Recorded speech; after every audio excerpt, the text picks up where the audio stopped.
My name is Lorena Zarate. I'm working in Habitat International Coalition. I'm part of the HIC, based in Mexico City.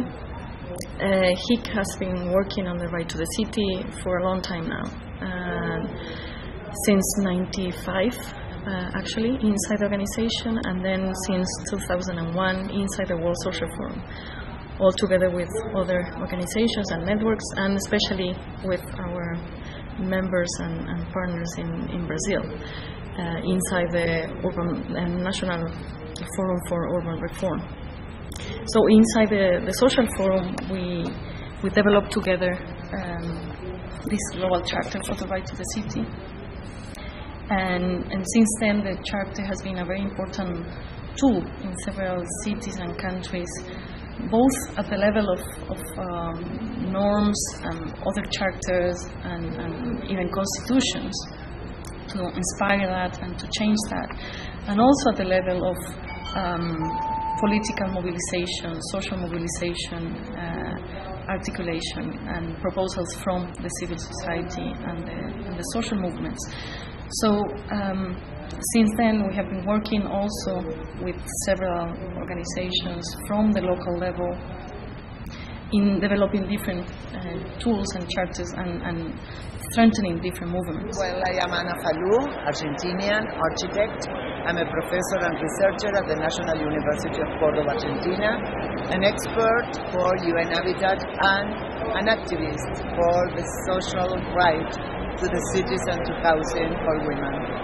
We think that the approach of rights is very important, the approach of human rights, because it is women's human rights that are bringing us the umbrella for understanding the right to the city, not only to work, to study, but also to enjoy the city, the recreation, the use of the public spaces, yeah? And also the same in the sense of women's right to housing. Women are the majority. There is a very important percentage of women that are getting household. So in Latin America, they are around 30% in all the countries, and those women are, in general, the ones that, of course, not all, but they are most of them in the fringe of the most poor. And those women that are the most poor, according to the data we have in ECLAC, in CEPAL, are the ones that have more children. And there are those same women that are living in the peripheries of the cities. So we need to have subsidies for housing, explicit subsidies, explicit redistribution of the land plus value. For instance, there are a lot of instruments in Nelson that are well known, like the instruments on the plus value of land, the overvalue of land, the urban land value. And we can use those to redistribute a percentage of those, a small percentage, to redistribute in better quality for women. What that will mean? More creche, for instance. More places where women can leave their children secure so they can work, so they can really be autonomous. If they have economic autonomy, they can claim their rights, the right to the city, the right to the house, the right to services, etcétera, etcétera, etcétera. Mi nombre es Anelise Meléndez, trabajo en una organización que se llama Red Habitat y hace 25 años más o menos estamos promoviendo el derecho humano a la vivienda. El derecho humano a la vivienda tiene una serie de atributos que no se las entiende solamente en el espacio privado. Tiene que ver con componentes del espacio público, del derecho a tener un barrio seguro, a vivir en comunidad, y eso obviamente extiende el derecho a la vivienda a una comprensión mucho más holística y amplia.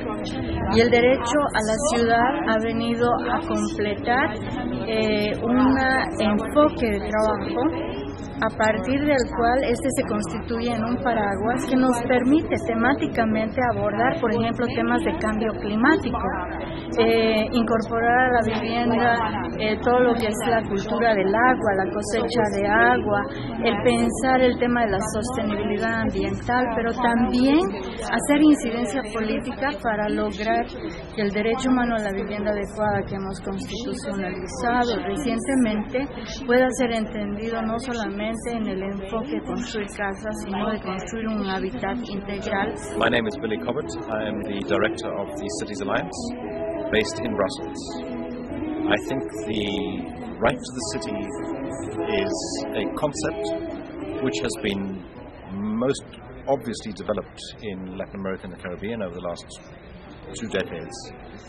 I think that the potential for it to be globalized through the Habitat 3 process is one of the most important challenges that we would face in adopting this new urban agenda. I think it will have enormous relevance in Africa, Asia, and the other regions where this is still far more contested as a concept than it is in Latin America. El derecho a las ciudades es el paraguas que nos permite entender de que las personas tienen derecho a una vivienda, pero tienen derecho a trabajar, tienen derecho a educarse, tienen derecho a tener una buena salud, tienen derecho a movilizarse. Y los 5 principios que nosotros manejamos, que es la función social, la gestión democrática del hábitat, que es la producción del hábitat de forma participativa, generar mecanismos de participación de la gente para que participe en la planeación de su barrio, de su vivienda, de su ciudad, son fundamentales. I'm Jane Katz. I'm from Habitat for Humanity International, and I'm here representing Habitat for Humanity, as well as having been elected recent chair of the civil society organization in the General Assembly of Partners. Well, I think that it would be very important to make sure that we're including a number of different platforms, and that the right to the city would be one of the elements that should be included so that it is inclusive, and that we would be addressing all of the issues of equity and justice, housing, working with vulnerable groups, and all of them should have access to the city. My name is Agnes Kola. I'm the National Women's Rights Coordinator of ActionAid Kenya. And ActionAid Kenya works around helping women in slum areas to be able to realize and enjoy their rights to the city. And this is important for us because we understand that all human beings have rights that must be fulfilled and upheld by the state. And at the same time, the human beings must be enabled to understand what these rights are and how they can be able to access them.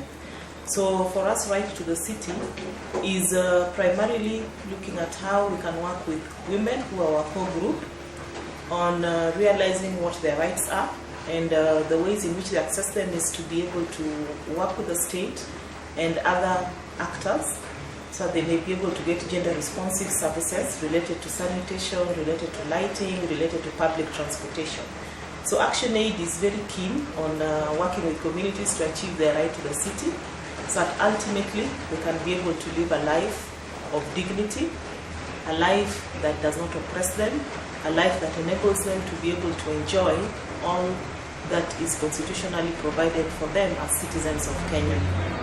I'm Leilani Farha, the Special Rapporteur on the Right to Housing. I was appointed by the UN Human Rights Council. With rapid urbanization and migration, people living in informal settlements, how do we ensure they enjoy the right to adequate housing? We know that activities so far, since the last Habitat 2, are not so successful. Obviously, we're seeing millions of people with no secure tenure, being evicted, living homeless, living without water, sewage, electricity. So obviously what happened between Habitat 2 and now has not been so successful. So the question for us right now is, how can we be successful? Because it's so important to promote an adequate standard of living, to promote peace and security for people in their everyday lives. So we have a lot of work to do between now and Habitat 3. We have to be creative, and I think we have to be bold. I think we have to ask our governments, national level governments and local governments, to do more, to do better, and to ensure the right to adequate housing for the most vulnerable people. There are a lot of challenges still. Not only housing, the right of housing, the right of adequate housing for everybody, but the right of services, the proximity of services, equipment, infrastructure, the accessibility, the transport, the good accessibility and mobility, the safe mobility for women and children. And also there is another emergent issue in our cities of Latin America, that is violence, the increase of violence in the cities. The need to have safe public spaces, safe transport, safe roads, streets, neighborhoods. Yes, I think it is possible to incorporate, not only possible but necessary, to incorporate the debate around the right to the city in the Habitat 3 process, so that it provokes a dialogue that leads to a reconceptualization of the role of the city and of citizens within that city. I think that's the dialogue that's been missing as we look at the city in far too instrumental a fashion.